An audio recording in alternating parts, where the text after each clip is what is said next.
Status আমার single দেখে।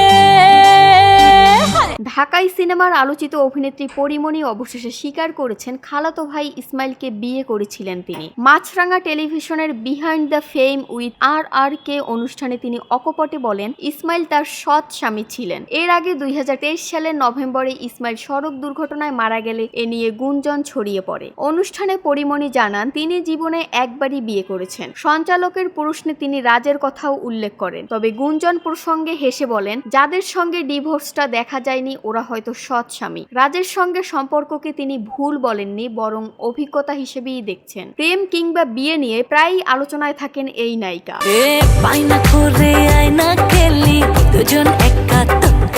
কখনো চিত্রনায়ক সিয়াম আহমেদ, কখনো গায়ক শেখ সাদির সঙ্গে তার সম্পর্কের গুঞ্জন শোনা গেছে, তবে পরীমণি এসব গুঞ্জন হেসে উড়িয়ে দেন। শেখ সাদিকে তিনি ছোট ভাই হিসেবেই উল্লেখ করেছেন। ছোটবেলা থেকেই বহুবার বিয়ে করার মজার ইচ্ছার কথাও প্রকাশ করেন পরীমণি। তিনি বলেন আমি মজা করে বলতাম আমি 1 ডজন বিয়ে করব, সেটাই এখন গুঞ্জন হয়ে গেছে। শরীফুল রাজের সঙ্গে বিয়ে, সন্তান জন্ম এবং বিচ্ছেদের পর এখন কাজ ও ছেলেকে নিয়েই সময় কাটাচ্ছেন পরীমণি। মাঝে মাঝে সন্তানের কারণে রাজের সঙ্গে তার দেখা হয় বলেও জানিয়েছেন তিনি।